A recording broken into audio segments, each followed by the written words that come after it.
mengambilkan sedikit dari, tadi saya sebut ya, beliau nulis kitab Sabilul Abid ala Jauharatut Tauhid. Ada bagian yang menarik, mungkin ini anggap saja semacam quotes tentang wali dan karomah. Orang-orang yang dicintai Allah itu kan kadang-kadang diberi karomah-karomah, kemampuan-kemampuan luar biasa. Saya melihat ada beberapa yang agak skeptis tentang fenomena karomah ini, hal-hal luar biasa yang dilakukan oleh para kekasih Allah. Ada yang bilang Nabi aja tidak begitu, para sahabat juga tidak begitu.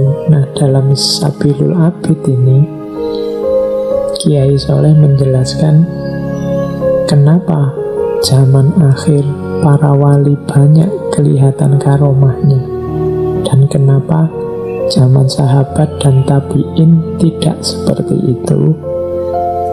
Kiai Soleh menjelaskan begini, karena manusia di akhir zaman ini dhaif keyakinan agamanya, maka mereka didampingi oleh para wali dengan karomahnya agar semakin kuat keyakinan agamanya dan patuh kepada orang soleh.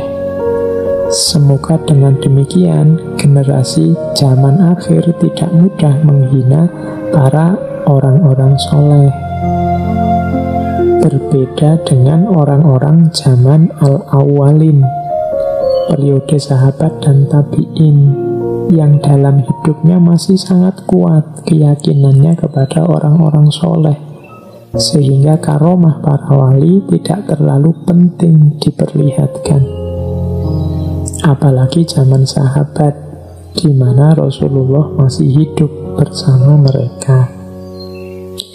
Ini salah satu petikan dari kitab Sabilul Abid yang menjelaskan kalau ada orang tanya, loh, para sahabat itu loh tidak punya karomah aneh-aneh, tidak seperti para wali tertentu yang kita baca kemarin-kemarin kan waktu kajian-kajian sufi kan banyak karomah-karomah para sufi ini.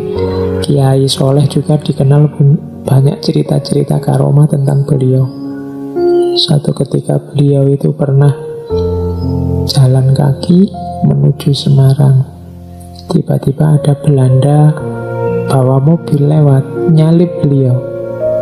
Tapi begitu menyalip beliau, mobilnya mogok, macet, tidak bisa jalan. Nah, kemudian berjalanlah Kiai Soleh nyalip mobil itu. Kalau sudah disalip oleh Kiai Soleh, dia mobil ini bisa jalan lagi. Tapi begitu mobil ini nyalip Kiai Soleh lagi, mati lagi. Lama-lama Belanda yang lewat ini sadar, wah ini ada beliau ini, jangan-jangan karena karomahnya orang yang jalan itu. Akhirnya sama Belanda, Kiai Soleh dibarengi terus jalan, akhirnya mobilnya tidak mogok lagi. Itu contoh karomah. Suatu ketika juga ada cerita Belanda yang ingin nyogok Kiai Soleh karena mungkin ingin mendekati Kiai Soleh, karena beliau kan orang yang pengikutnya banyak, berpengaruh, santrinya banyak.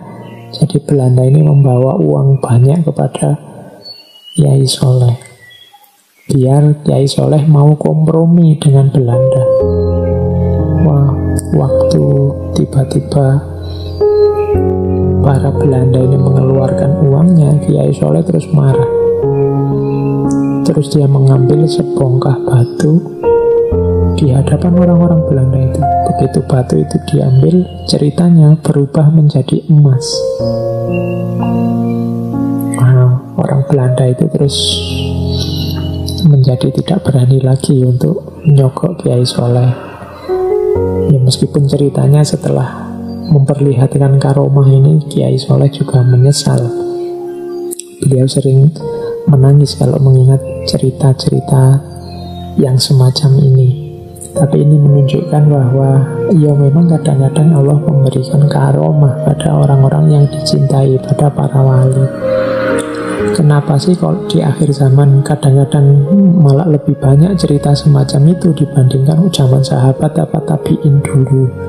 Jawabannya Kiai Soleh, ya karena orang hari ini itu imannya lebih lemah, lebih butuh bukti lebih kuat, sehingga orang lain tertarik, sehingga para wali, para ulama ini dipercaya. Maka Allah mengizinkan mereka mendapatkan karomah-karomah tertentu. Beda dengan zaman sahabat atau tabi'in, mereka imannya masih sangat kuat, masih tidak butuh karomah-karomah. Apalagi zaman Kanjeng Nabi, Kanjeng Nabi masih hidup.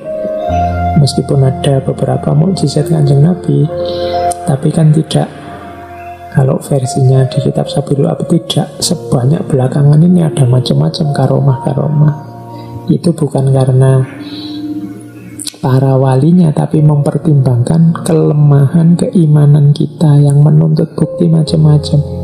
Bahkan kadang-kadang teman-teman ini yang belajar, yang tertarik dengan sufi, dengan tasawuf, kan karena karomah-karomah itu, apalagi yang masih muda-muda. Ingin bisa jalan di atas air lah, ingin bisa macam-macam. Itu kan yang menarik anak-anak muda, sehingga suka dengan tasawuf. Bisa membaca masa depan lah, bisa membuat orang gentar lah. Jadi membayangkan karomah-karomah semacam itu, sehingga tertarik meniti batin menuju ke dalam diri. Meskipun dalam tradisi tasawuf sendiri, karomah ini kan bukan sesuatu yang jadi target, jadi tujuan. Ini hanya bunga-bunga saja dalam perjalanan sufi.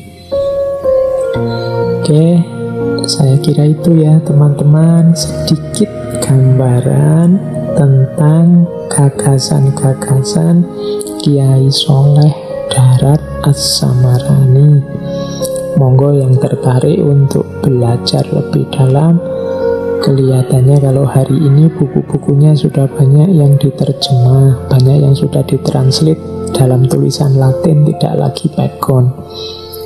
Hari ini itu kan tergantung kemauan saja, asal mau, niat, nawa, itu sarananya banyak. Bahkan ustadz-ustadz, guru-guru kan sekarang juga sudah banyak yang turun gunung, bisa diikuti kajiannya. Tidak harus ke pondoknya, bisa lewat YouTube, lewat medsos-medsos yang mereka gunakan. Jadi monggo lah, cari ilmu sekarang jalannya banyak. Silahkan diperdalam ya. Kalau untuk ngaji ini kan terbatas, ini hanya memperkenalkan saja, menunjukkan saja satu dua. Semoga ada manfaatnya buat teman-teman semua. Baik, saya kira itu teman-teman kajian kita malam hari ini. Kurang lebihnya mohon maaf. Wallahul muwafiq, wallahu a'lam bishawab. Wassalamualaikum warahmatullahi wabarakatuh.